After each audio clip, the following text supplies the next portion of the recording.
Hello there, crafty friends, Liz here. Welcome to my channel. On today's tutorial, I will show you how to create this diamond display card with a pocket to include a removable greeting or a gift card. This design was featured on my free November online workshop. If you are interested in joining me for future classes, please check the description box for more info.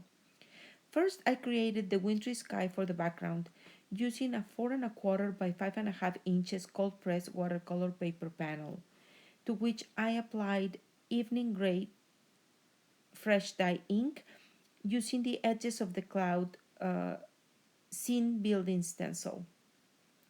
I rotated the stencil to create a more organic look as I went along.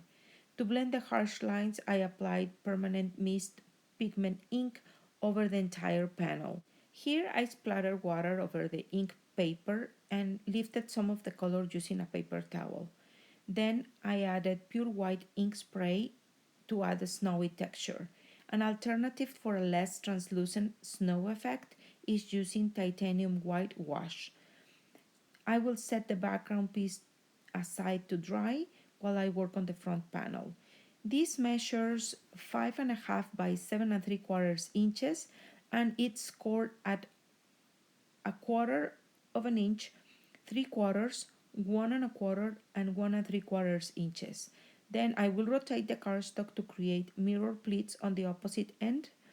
I will trace and score the center fold line at 3 7/8 inches.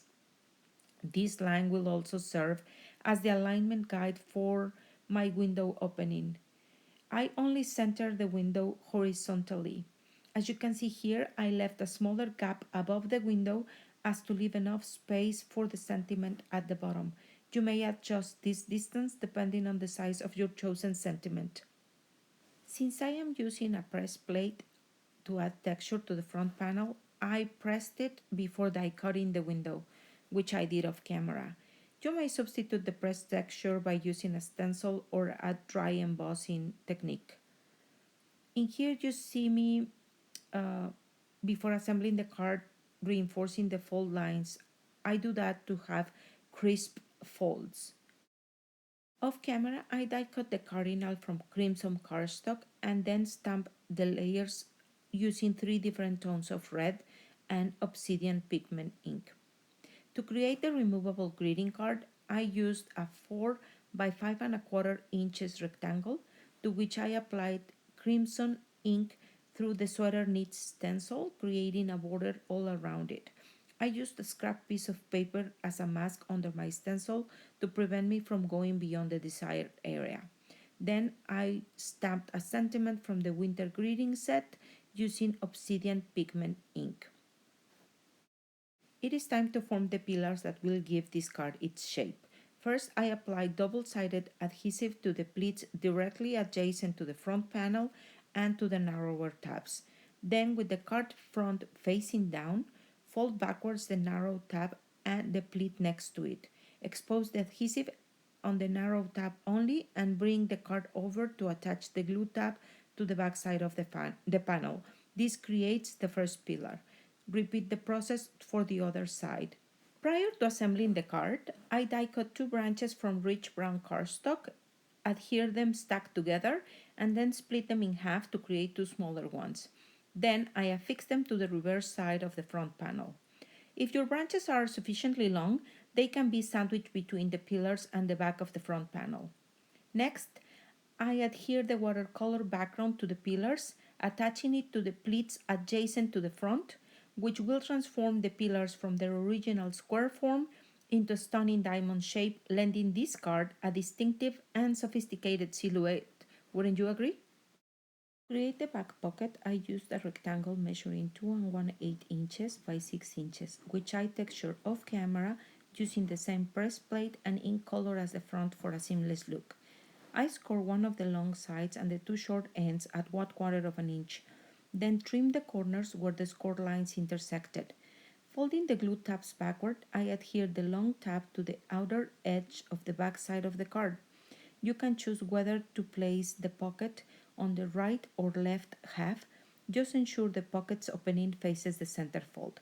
I burnish the glued sections before testing the pocket by inserting the greeting card. It brings me great joy to witness the wonderful creations the participants of my workshop created inspired by this concept. Some have added delicate pine needles, others have incorporated shutters, while some have chosen to color a dry embossed background instead of utilizing the breastplate. Truly, the possibilities are endless. Now, to adorn the front, you are welcome to incorporate as many details as you desire. However, in the interest of time, I opted for a more streamlined approach here.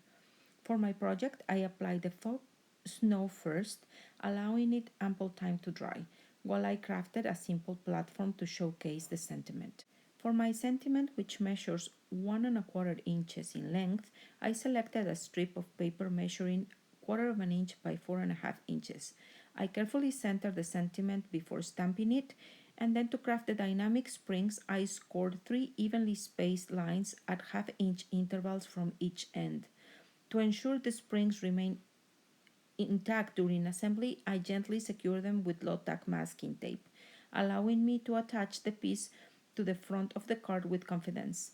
Once the adhesive has fully set, I will carefully remove the purple tape, revealing a polished and elegant finish for my sentiment. As a final touch, I added faux snow to the top of the sentiment as well to give it some shimmer. I encourage you to try this technique yourself. If you do, please tag me on social media. Seeing your creations inspired by my ideas keeps me motivated and creative. If you enjoyed this tutorial, I would be grateful if you like this video and subscribe to the channel. Until next time, happy crafting!